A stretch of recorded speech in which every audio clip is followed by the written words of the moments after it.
will handle through non-violent way. So then later, of course, the Iraq crisis then happened. United States used force. So after the Iraq crisis happened, then another occasion, my meeting with President Bush, then I told him, I love you, I respect you, but some of your policy is concerned, I have some reservation. I told him. We both laugh like that. So these things, I really feel, in spite of some sort of tragic sort of event in New York, in Washington, you see, handle these problems cool, with calm mind, and eventually, if possible, reach out, Bin Laden. I think today, that part of the world may be more safer. Something happened, they use force, try to crash. I think it is very easy, crash, or physical, but our emotion, very difficult to crash. So father killed their children, children's children, feel some pains. That's the source of problem. We have to deal with their emotion, not just the physical control. So that's why India's non-violent principle is very, very essential. Yes, that's my view. Right, Colonel Vasudev, since you come all the way from Chandigarh to listen to it. Do you have further argument? Do you have further argument? Well, actually, the very philosophy preached by some Wahhabi branch of Islam, they want to convert the whole world to Islam. And I think indirectly, we Buddhists also, you see, we pray all sentient beings should reach Buddhahood. So that means should become Buddhist. Your Holiness, I'm Dr. Vasudeva from Chandigarh. Your Tibetan medicine, I believe, is very effective, especially the life-saving drugs for cancer, for other serious diseases. Can you suggest me, or are you doing anything that such medicines are available, not only in India, but the rest of the world, or that degrees or medical education which you impart to other Tibetan friends and population, can Indians also learn all that techniques of becoming a doctor and a postgraduate doctor? Thank you.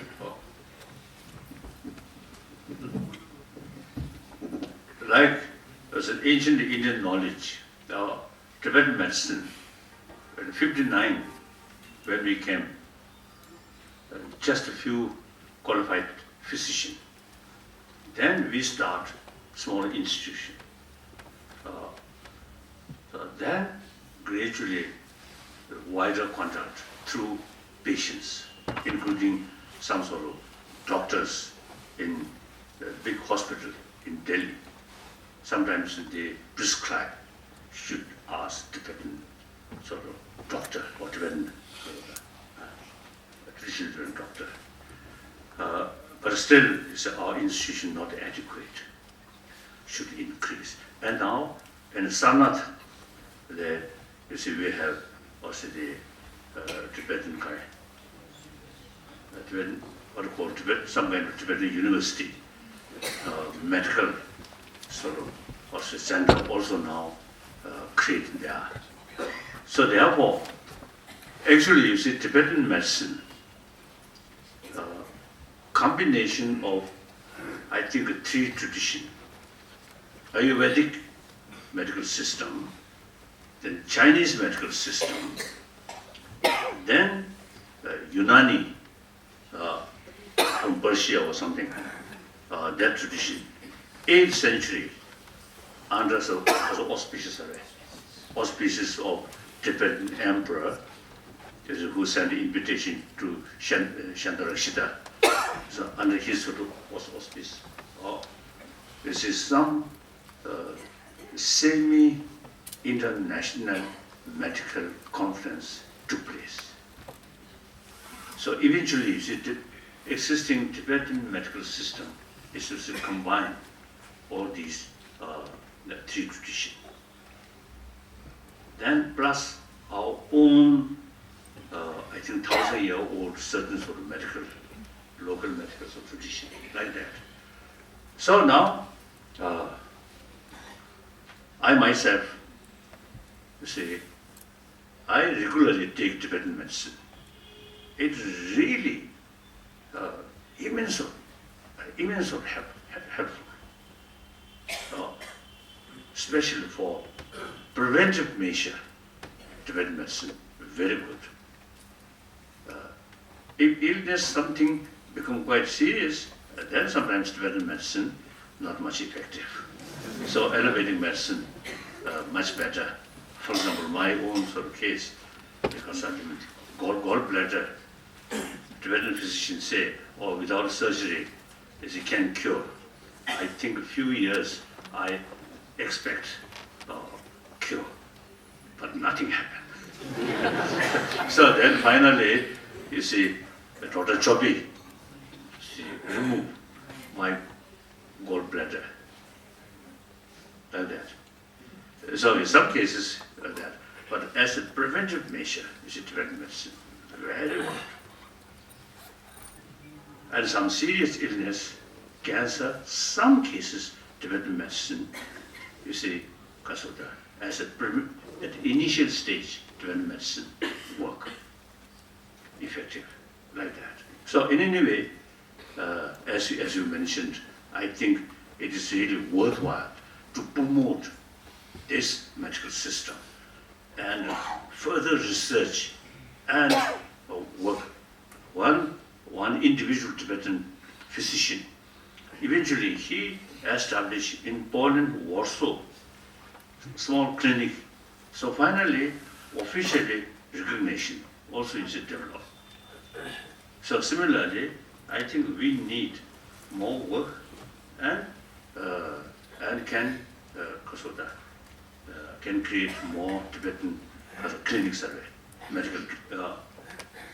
For example, in India, I think bigger city, Calcutta or Bangalore or these different places, I think eventually, really worthwhile to create some Tibetan clinic. It can be useful to many patients. Thank you. Right, the lady at the back. Please stand up so we can see you.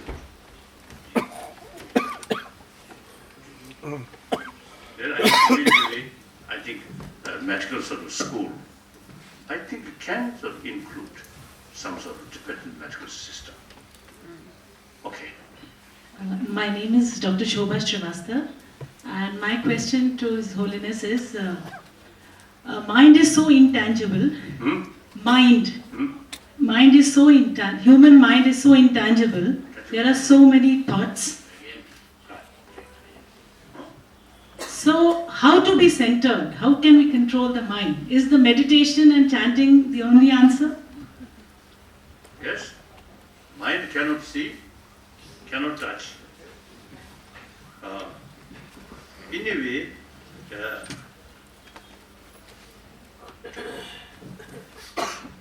the effect mind, if you use reasons, understanding, then effect very easily goes mind.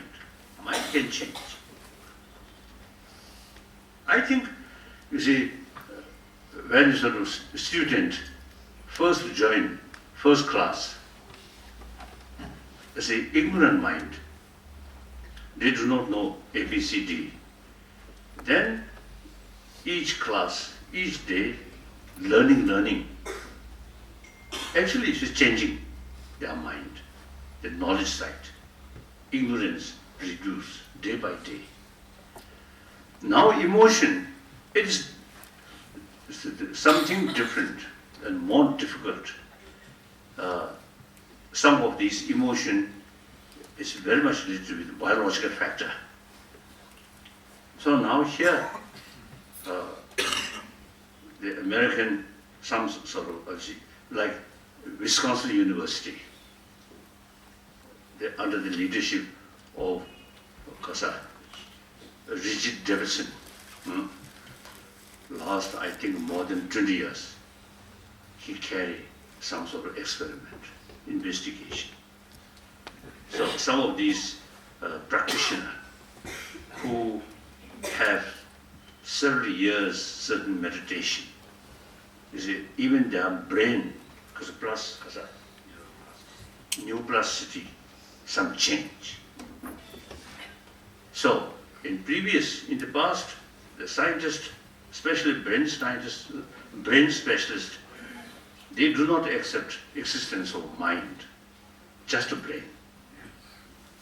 Now, later part of 20th century, you see, now these scientists accept, there is another third factor which affects our brain. That's mind. And that mind, through reasoning, now I think Buddhist psychology, say, and also I think Hindu psychology, I think these are more or less, generally speaking, same, except the question of Atma and Anatma.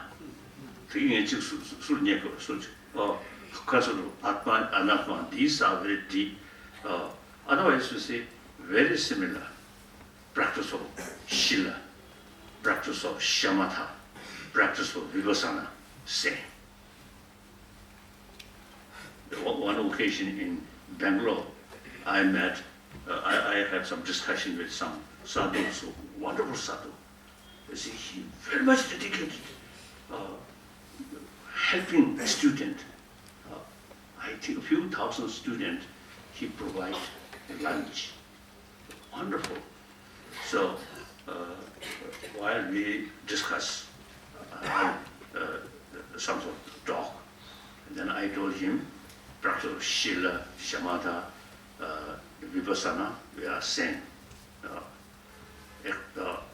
Except the concept of Atma and Anatma. Then I told him, for you, concept of Atma is more suitable. For me, concept of Anatma more suitable. So that's our private business. Like some people, very much so, also they find it very effective about the concept of God, creator. Buddhist and Jainism, no concept of creator. But these are private business. One, my Catholic, my very good friend, one Catholic monk, we often discuss about practice of tolerance, practice of forgiveness, and the promotion of love, compassion, these things. These are common, so we discuss. One day he asked me about shunyata. He asked me. Then I told him, this is not your business. So like that. So therefore, I told him. So therefore, you see, I think generally the ancient Indian tradition, Buddhist tradition, more or less same. Now my point is, there's certain emotion, if we investigate deeper, no solid basis. One scientist, one American, his name was Aaron Beck. See, he told me, when people develop anger, the object which you feel angry appears something very negative, but actually that 90% of negativeness is mental projection. That's Nagarjuna's sort of writing also exactly same. Therefore, you see, they analyze the very basis of anger, not solid. Deeper understanding about that automatically reduce strength of anger. Like that. And the positive emotion, such as compassion, solid basis. So that make differences. So analytical meditation, analyze the very structure of that emotion. Most of harmful emotion without proper base. If you invest more, then you see no longer solid basis. The positive emotion, there is solid basis. Therefore we can train. These are ancient Indian knowledge, not Tibetan knowledge. Before Buddhism reached there, one great Tibetan sort of was a scholar, he expressed, till light from India reached Tibet, in spite snow land, Tibet still dark. When light from India reached, then Tibet bright. Now today, Tibet even brighter than India. Good. Okay. Sunjay.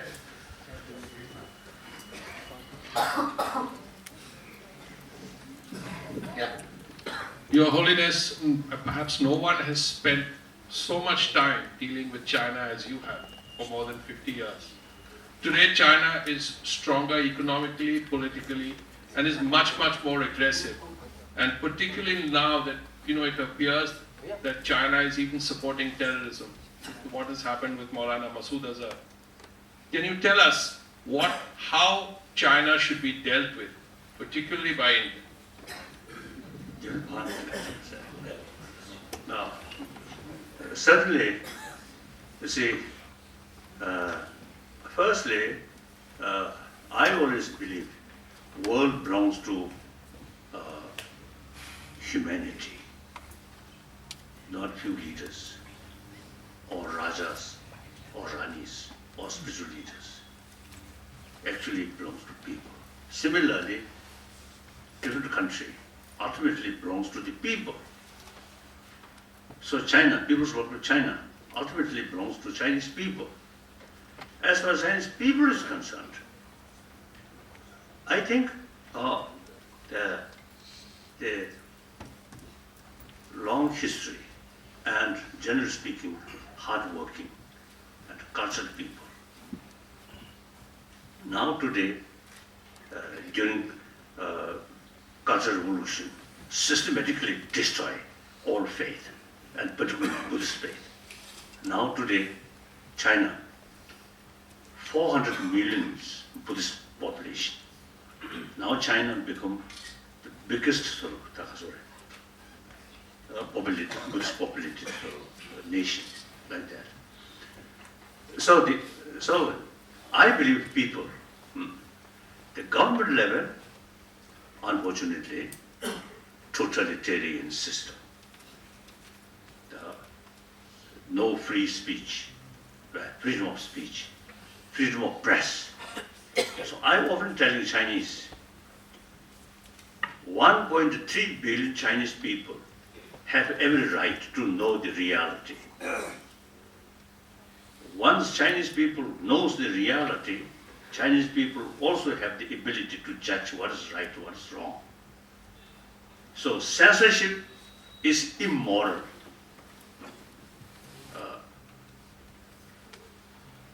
So I feel very important, you see, I think now since the official sort of policy, the Chinese people put in because of the ignorant, because of the dark.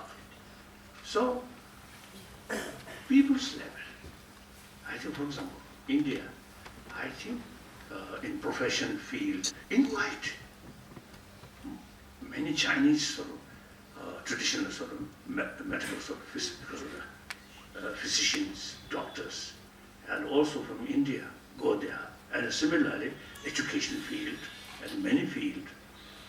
Then, if possible, we see give some sort of sponsor for Chinese student.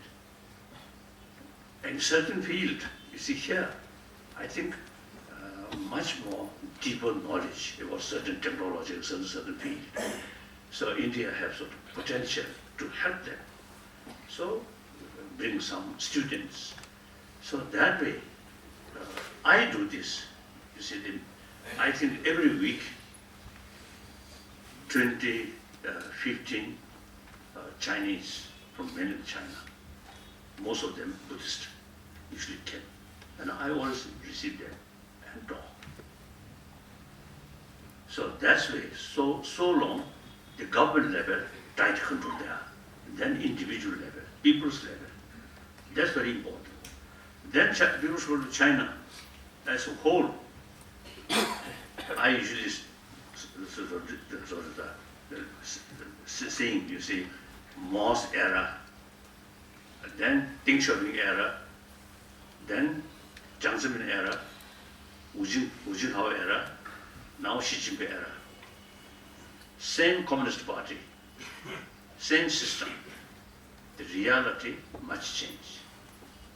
Deng Xiaoping, I think he quite bold. Actually, he changed the economic system against the socialist Marxist sort of economic system. He followed capitalist system. Then Jiang Zemin 3%. So already the indication to accept beside Communist Party, the intellectuals, some other. The Wu Jintao, 10 years, quite, what's the day? Not much change. Now, Xi Jinping, I think there is not much sort of alternative. I think must open China for their own interest. I think recent the Xi Jinping sort of statement, China has a global hazard. There's some thinking, you see, so global level. I think these are, I hope not just a statement. I think that kind of thinking. China, most populated nation. So, you see, it is Chinese duty to look up, to help, to respect other people. For that reason, trust from neighbor country is very essential. In order to create trust or harmony, the present Chinese policy not helpful. Always showing some sort of, what's it, the aggressive sort of attitude. It's long run, very harmful. So basically, I'm hopeful. Things are changing. Things are changing. There are circumstances. I think one specialized in this respect. I think you may have some sort of certain sort of views or like that. I feel it's a patience, determination. I always say telling sort of our struggle. Say something like struggle or power of truth. I mean struggle between power of truth and power of gun. For temporary, power of gun is much stronger. Long run, power of truth is more stronger. Power of truth remains decade by decade or even centuries. Power of gun, no. Few decades change, like former Soviet Union. And China also is much changed. Changing, still changing. That's my view. All right. Yeah, okay, Mr. Bartoli first. Oh, long time friend. Your Holiness, lovely to see you again. I just wanted to ask you about economics. What are Nalanda economics? Because it seems to me that modern economics are extremely violent. They're based on two emotions, greed in consumerism and in competition, which is a very aggressive thing. So how do you see, in terms of Ahimsa and Nalanda, economics today? I wish I had something to say, but I'm these fields, my knowledge zero. You know, what my friend, Dutch Kasapuming, Meisenberg. Heisenberg, Meisenberg. Meisenberg, right? No. Meisenberg, Lawrence Meisenberg. Lawrence Meisenberg. Lawrence Meisenberg. Meisenberg. Few years ago, he asked me, he wanted to write a book about economy combined with moral principle. Then I told him, I don't know. Then he told me, he insisted, really worthwhile to think. And economist like, he can help. And then moral principle, of course, we can discuss. So one book appeared, already published.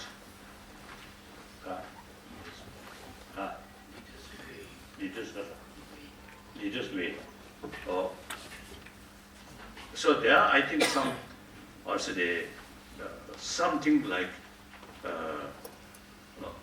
economy, sort of economy system combined with moral principle or compassion. I can't remember detail now.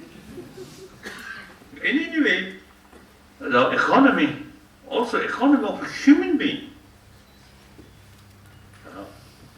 So every human activities, I think economy, without sort of sense of honest, truthful, there's a lot of corruptions. And also, you see, the economy, present economy system creates huge gap, rich and poor. Global level also, you see, huge gap. National level also huge gap. So these are sure sign of lack of moral principle in the economic field.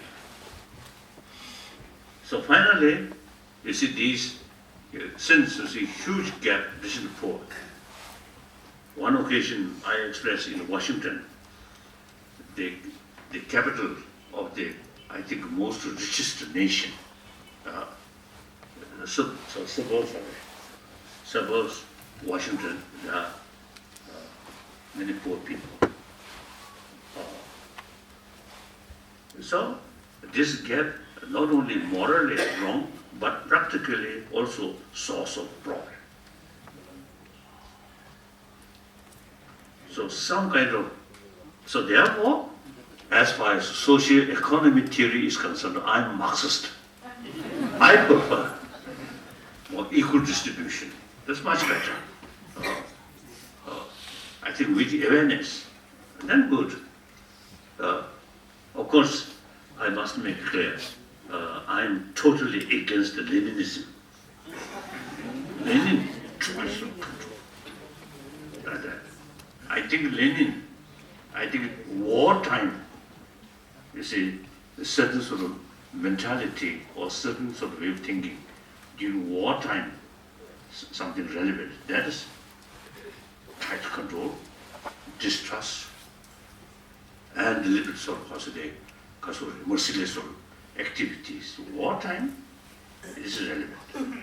Unfortunately, what certain sort of way of thinking, wartime relevant, that eventually become the system of the, I think, socialist country or communism. That I think very bad. So original Marxist theory, I very much attracted equal distribution. And the very motivation of Marxist economy was at that time in Europe, they also the industrializing. So the workers, they simply, you see, hard work and kasashuti. I mean, the result of their hard work, you see, enjoyed or used by elite people. So that's immoral. So he thinking worldwide working class people, so they are right. I think very right. Then equal distribution. So if Karl Marx is reappear, I think he may give a good scold to those socialist countries, totalitarian countries, I think.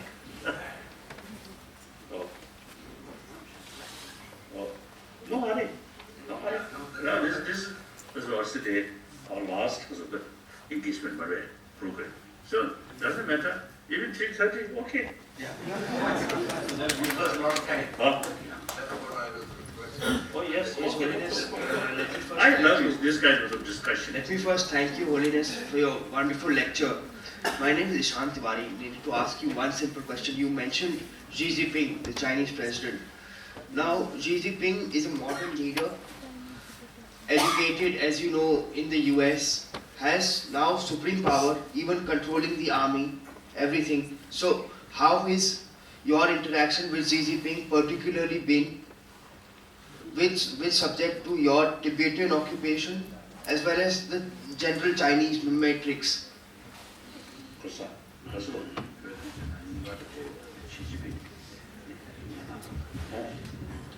I think many of you knows we are not seeking independence, but middle approach.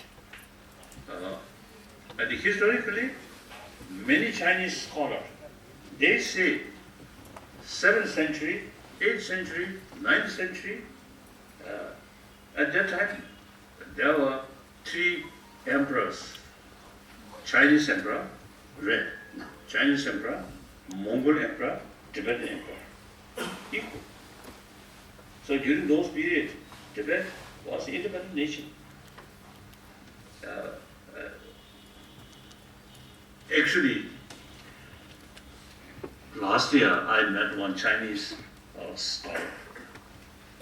See, he told me, he carried research work, all the Chinese historical literature, documents. He told me from Tang dynasty till Manchu dynasty, no mention Tibet is part of China.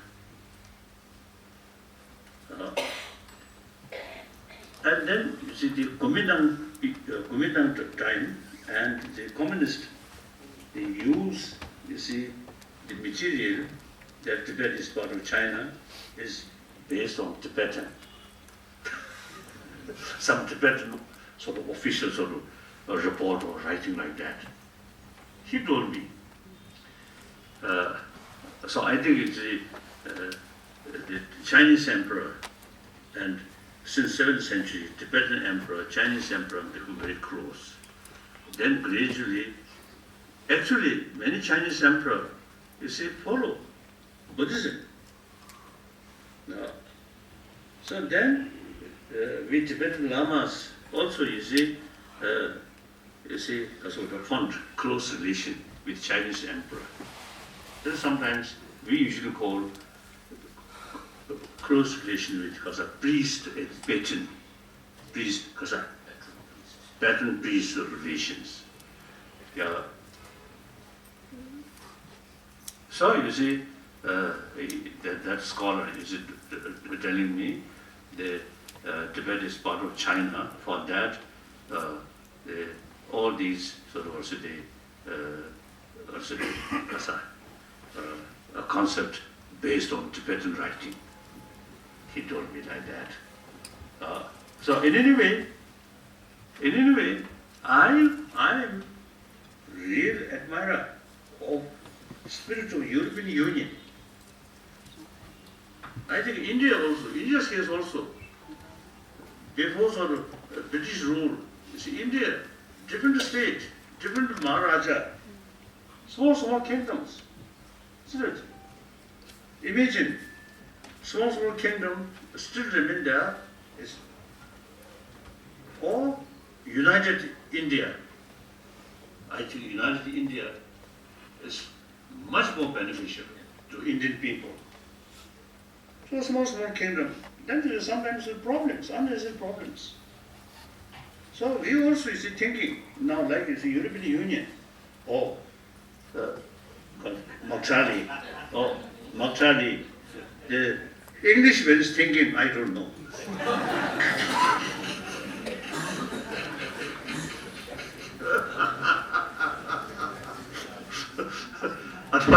Otherwise, you see, one my sort of long time my friend, not only friend, but actually teacher about quantum physics, one German professor, von Weizsäcker.